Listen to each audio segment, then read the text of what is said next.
चले तो 11 physics next lecture अपना टॉपिक चल रहा है बच्चों हमारा प्रोजेक्टाइल। ठीक है, ये टॉपिक चल रहा है projectile.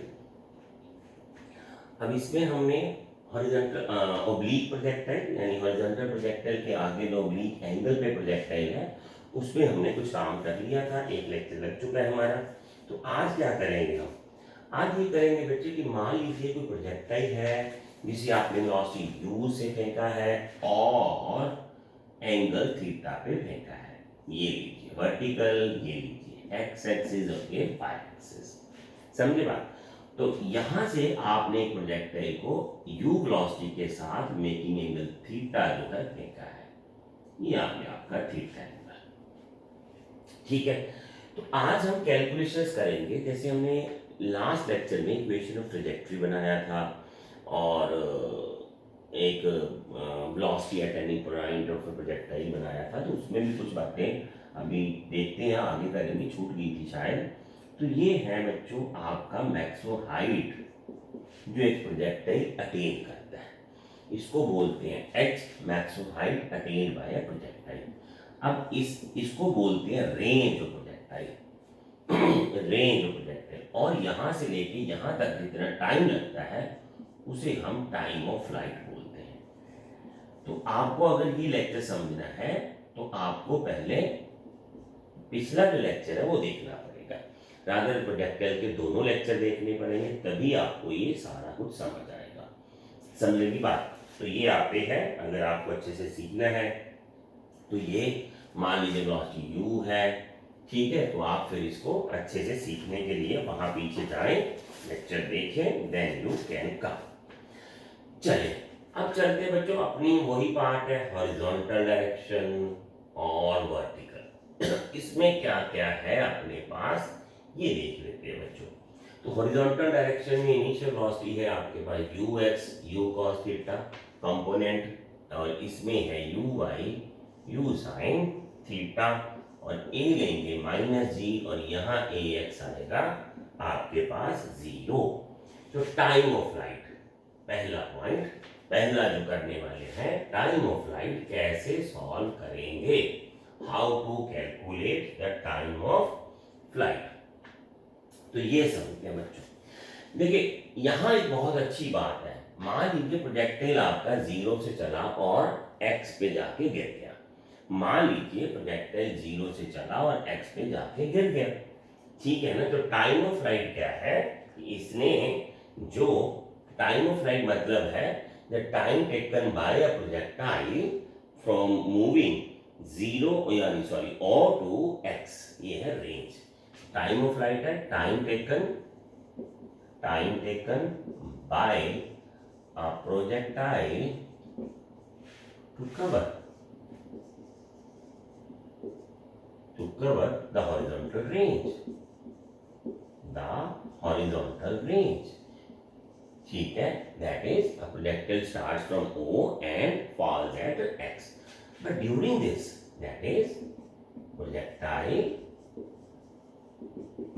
starts from O and falls at X, simple, at a distance R, at a range R, range means horizontal distance। पर आपने क्या नोटिस किया बच्चों इसमें, इस दौरान ड्यूरिंग दिस ये मैं लिखने वाला हूं, during this it's vertical displacement is 0। So during this sy of a projectile is 0। देखिए यहां से गया और यहां तक आ गया। अब इसमें क्या टाइम लगेगा ये देख लेते हैं। हमारे पास है sy u/t plus half at²। अब 0 डिस्प्लेसमेंट करने के लिए जो टाइम लगता है, मान लीजिए वो ले लिया हमने time of flight t minus half gt²। ये आ गया आपके पास, समझे? चलिए आगे देखते हैं। फिर अब ध्यान से देखना कैसे लिखा जा रहा है, u sin theta minus half g into t equal to zero. देखिए मैं इसको इधर लिख दिया, इसको इधर लिख दिया, टी कॉमन ले लिया। अब यहां से इस दो इक्वेशनों से क्या बनता है, इन दो इक्वेशन से बनता है आइदर तो टी जीरो है कि प्रोजेक्टाइल आपका चला ही नहीं, तब भी तो डिस्प्लेसमेंट जीरो आ जाएगी, प्रोजेक्टाइल वहीं बैठा, और एक है वो है u sine theta equal to half, यानी इसको फिर ऐसे ही लिखते हैं, पूरी डिटेल में ही चलते हैं, फिर g t is equal to zero. अब यहां से क्या आया, यहां से टी आया अपने पास 2u sine theta by g. तो या तो ये पॉसिबिलिटी है, या तो जीरो है कि प्रोजेक्टाइल चला नहीं है, अगर चला है तो टाइम ऑफ फ्लाइट फिर इतना बनेगा। इन दोनों केसेस में प्रोजेक्टाइल की जो वर्टिकल डिस्प्लेसमेंट है वो जीरो है। वर्टिकल डिस्प्लेसमेंट जीरो करने के लिए जितना टाइम लगता है वही उसका टाइम ऑफ फ्लाइट है, ये याद रखना आपने, समझे बात?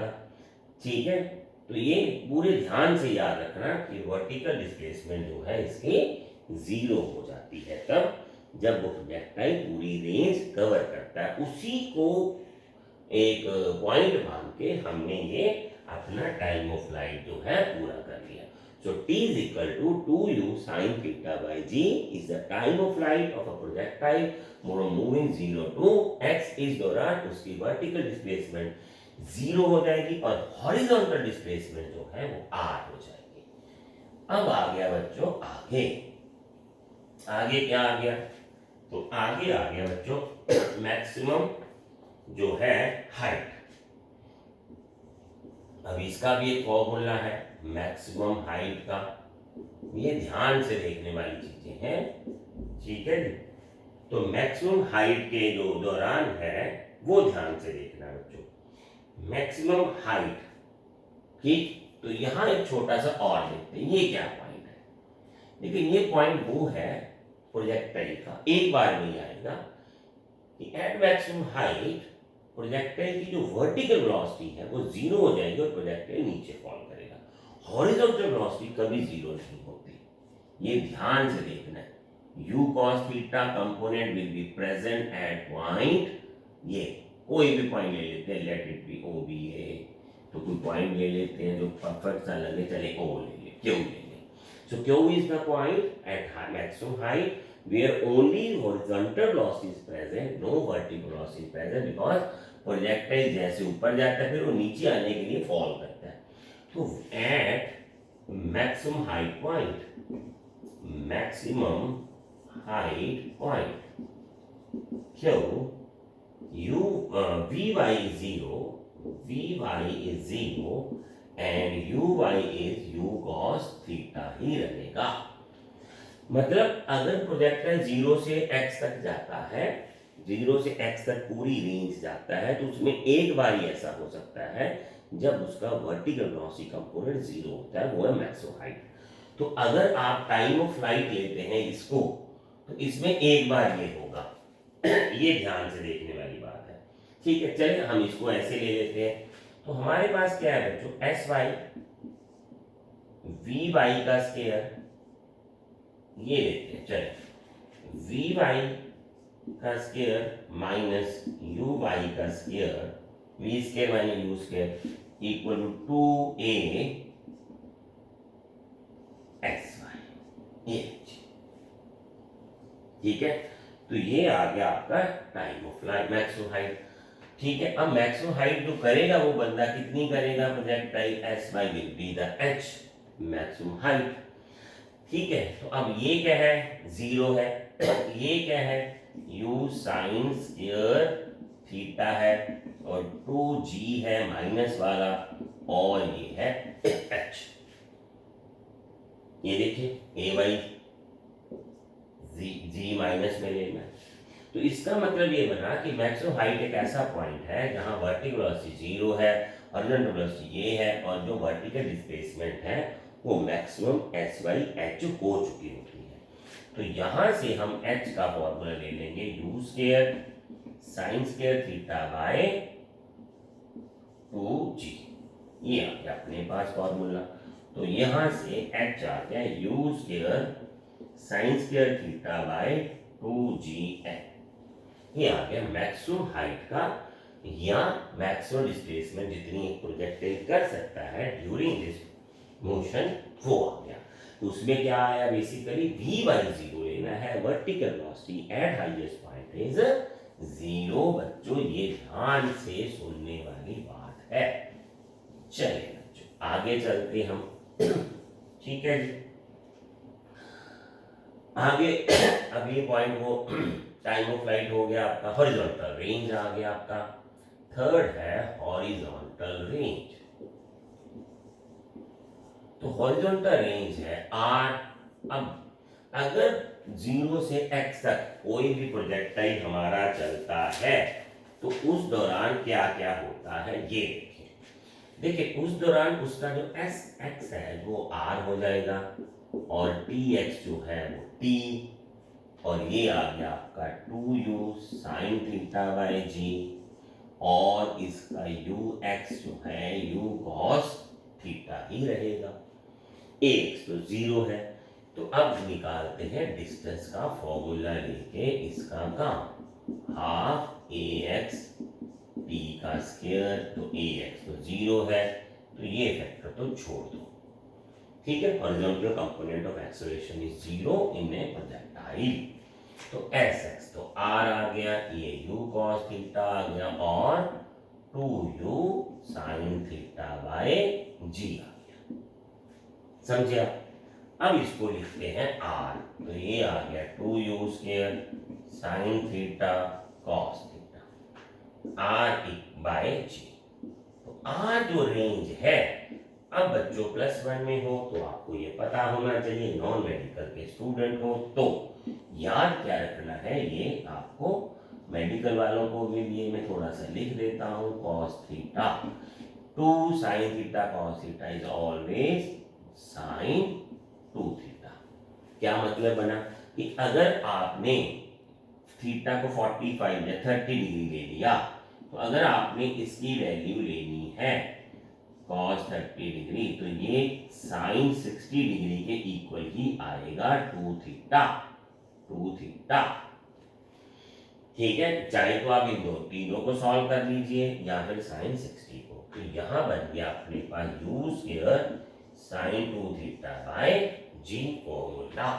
तो रेंज का फॉर्मूला आ गया अपने पास u square sine 2 theta by g. ये बन गया रेंज का फॉर्मूला। समझे बात? तो ये बन गया 2 थीटा होगा। अब ये तीनों निकल गए। ठीक है, ये मेन 3 प्रोमिनेंट इसके हैं, 2 हमने उस दिन कर लिए थे, तो एक आज हम कर लिया। ठीक है, तीनों आज हो गए हैं, पूरे हो गए हैं। बट आगे ये तो अभी समझ लग गया होगा आपको, इसमें कोई दिक्कत तो नहीं है। पर अभी छोटी सी एक बात बाकी है बच्चों। क्या बात बाकी है वो देख लेते हैं बच्चों। क्या बात आएगी?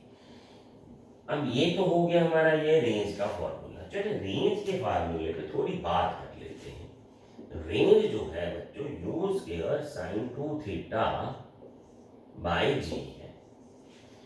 तो हम क्या कर रहे हैं, अगर हमने कोई प्रोजेक्टाइल फेंका है जिसमें वेलोसिटी u और वेलोसिटी u जो है वो कांस्टेंट ले ली है, और तब रेंज की जो वैल्यू है, range will depend upon sine 2 theta, that is the angle with which projectile is fired. तो रेंज इस पे भी डिपेंड करती है, अगर आपने वेलोसिटी जो है कांस्टेंट ले ली स्टार्ट में।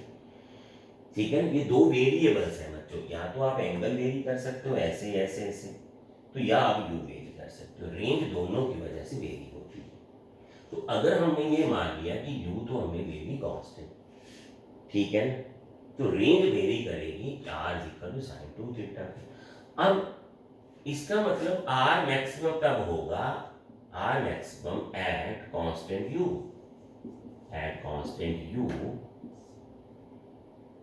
ठीक है, when sin 2 theta is maximum. ठीक है ना, दैट इज sin 2 थीटा की मैक्सिमम वैल्यू कितनी आएगी बच्चों? when 1 से ज्यादा तो वैल्यू होती नहीं, that is sin 2 theta is equal to sine of 90 degree. तो which implies 2 theta is equal to 90 degree और थीटा शुड बी 45 डिग्री। आपको अगर गिवन वेलोसिटी पे रेंज मैक्सिमम चाहिए तो आपको प्रोजेक्टाइल जो है वो 45 डिग्री पे फेंकना चाहिए। अब देखिए बच्चों ये पता कैसे चलता है, जैसे अगर आप में से कुछ बच्चे क्रिकेट के शौकीन हैं, देखते हैं, तो एक थ्रो आता है, मान लीजिए बाउंड्री से फेंकता है, तो कुछ हमारे प्लेयर्स ऐसे हैं, कुछ वर्ल्ड में प्लेयर ऐसे हैं जिनका जो थ्रो है वो बोलते हैं कि बड़ा फास्ट और स्टीप पहुंचा। एक्चुअली वो टेक्निक क्या यूज़ कर रहे होते हैं कि वो 45 डिग्री एंगल पे फेंकने की कोशिश करते हैं जिसमें रेंज मैक्सिमम कवर होती है और वो शार्पली पहुंचता हुआ, ठीक है। तो हॉरिजॉन्टल डिस्टेंस ज़्यादा ट्रेवल होता है उसमें। तो इसका मतलब है कि अगर आपने थीटा शार्पली ऐसे फेंका, अगर आपने ज़्यादा थीटा ले लिया, थीटा की वैल्यू जो है 45 से कम या ज़्यादा होगी तो सेम वेलोसिटी में आपकी रेंज कम हो जाएगी। ये ध्यान रखने वाली बात है। तो रेंज जो है वो आपके एंगल ऑफ थ्रो पे डिपेंड करती है। अगर आप 45 पे फेंकते हो तो you will get the maximum range, ठीक है, ऑफ अ प्रोजेक्टाइल। अब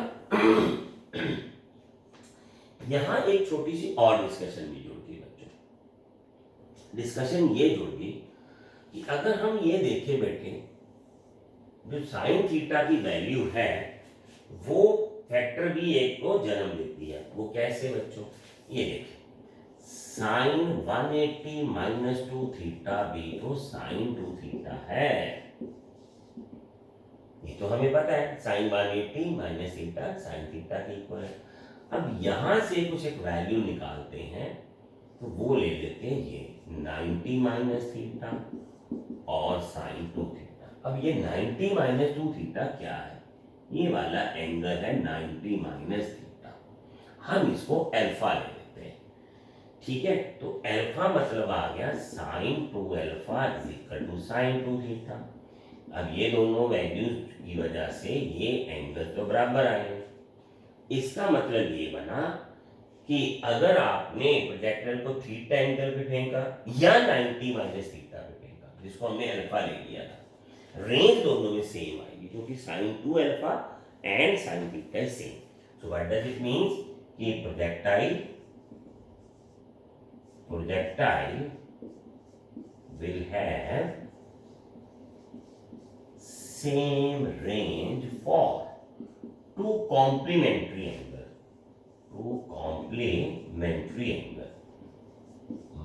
कैसे, मतलब क्या है, theta that is theta and 90 minus theta, theta and 90 minus theta. इनमें दो जो एंगल्स हैं ये कॉम्प्लीमेंट्री है क्योंकि इनका सम 90 है। जिन दो एंगल्स का सम 90 हो उसको कॉम्प्लीमेंट्री एंगल बोला जाता है।